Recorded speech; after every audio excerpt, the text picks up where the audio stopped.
Okay, so just to quickly show you how this tool works, it's based on a number of different screens.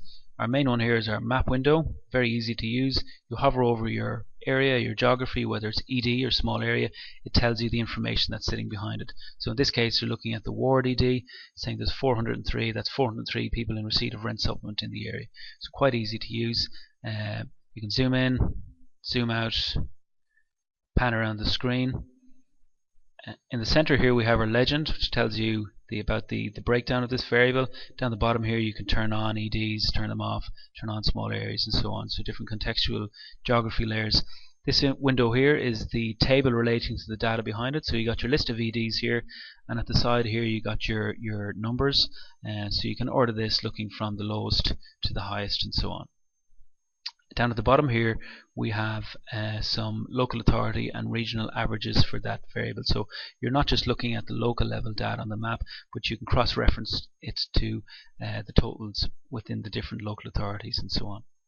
Okay, so as I go through this map, I'm just going to this tour, I'm going to make it a little easier. I'm going to change the color scheme from our continuous blue here to change it to a binomial red to blue, and we're going to invert that.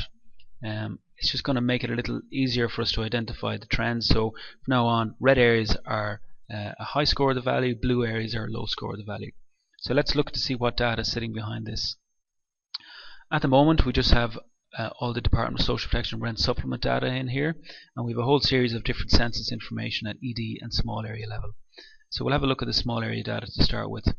Wide variety of indicators in here on the type of accommodation, the year property was built, looking at housing tenure, the number of rooms per households, type of central heating, water supply, sewage facilities, housing vacancy, and so on. And some useful information here at the bottom on family cycle of households.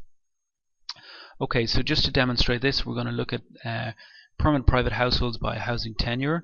So we drop down this list here, we can see there's a whole series of data here on owner occupied with mortgage, no mortgage, private landlord, local authority and so on. That's just the count data. Down below this then we have percentage information for each one of those variables. So let's look at the percentage of households who are renting from a private landlord. So we click on our variable for 2011. Again, this is at the small area level, so it's really fine detail. So you can immediately see the scale and the distribution of private rented sector across the Dublin region. So dark red areas are showing over 0.5% of the households in the area are rented from private landlord. So you can see certainly within Dublin city centre, very high in all of these areas here, spilling down into the kind of south of Dublin city and moving out towards Dunleary Rathdown. Heading north, the inner city, much lower spread along here, and as we head north into Fingal we can see it's high in some of the built up areas, and moving up to the north to somewhere like Balbriggan, where there's been quite a lot of development over the last 10 years or so. So we can just zoom in here to have a look at the level of detail that's available. So as you can see here, it's almost at kind of estate level. So we hover over this small area here, and it's telling us that 49% of the households in that area are rented from private landlords. So quite detailed information, and really enables you to get a really clear understanding of the current housing market that's happening at almost a neighbourhood or estate level. Okay, we're going to swap over now and have a look at some of the ED data that's there. That's the electoral division, a much coarser spatial scale than the small areas. But we have some interesting stuff here on time series data going back 20 years. So we'll stick with looking at rent from private landlord, and we'll have a look at the time series, this variable from 1991 to 2011. Okay, so our map changes. You can see it's now at the ED level, and as you go to more rural areas, the EDs are much larger, a bit smaller as you head into the urban areas.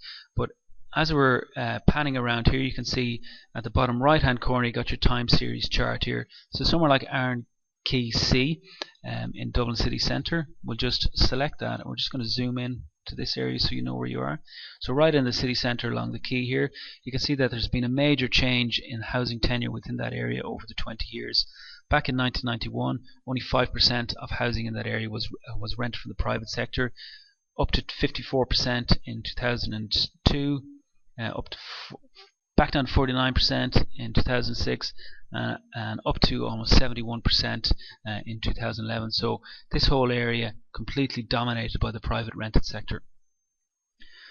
Okay, so that's going to lead us on to having a look at trying to break down some of this information, this private rented sector, and look at the Department of Social Protection rent supplement data that we have. So we're going to just look at a snapshot that we got at a point of time in September 2013. So we'll click on this. What this is showing us then is the number of people in receipt of rent supplement data in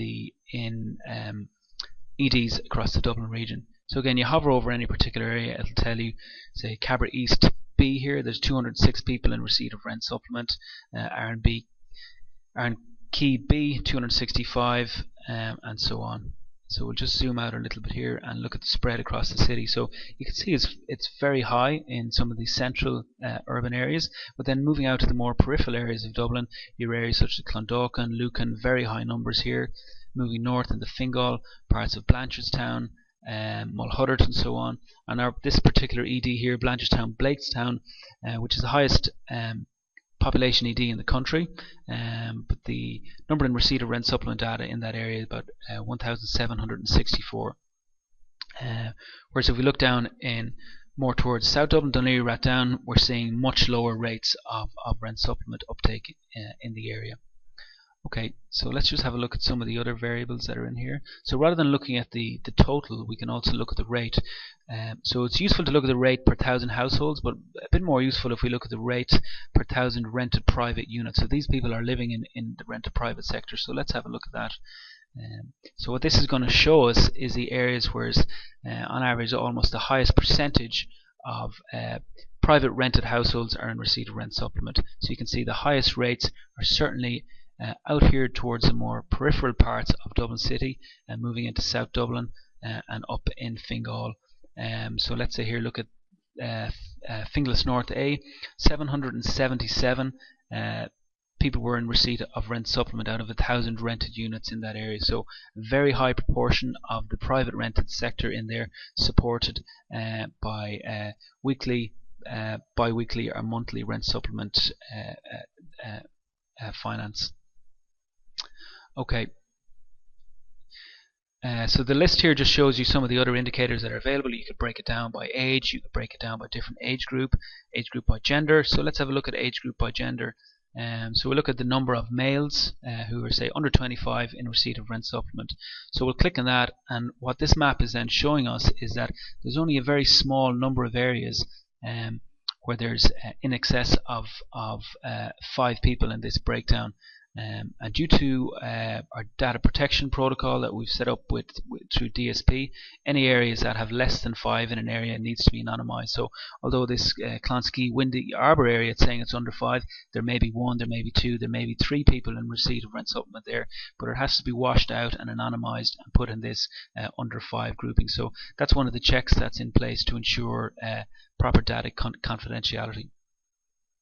Okay, moving on to the last bit that I want to show you here, which I think is probably one of the most interesting parts of this, is to look at the estimated monthly spend on rent supplement across the area. So we're going to look at the estimated spend in September 2013. So again, you hover over particular areas, and it's telling us here within Ashtown A, over 135,000 euros were spent on rent supplement in that month. So if we order a table here, we can see where the highest amount of expenditure was. So this area here out in Blanchardstown, Blakestown, so just under $1 million a month has been spent on rent supplement in that area there. So some really useful information there on the actual geographical spread of DSP spend on rent supplement. And the last thing I want to show you here is the average monthly payment per claimant.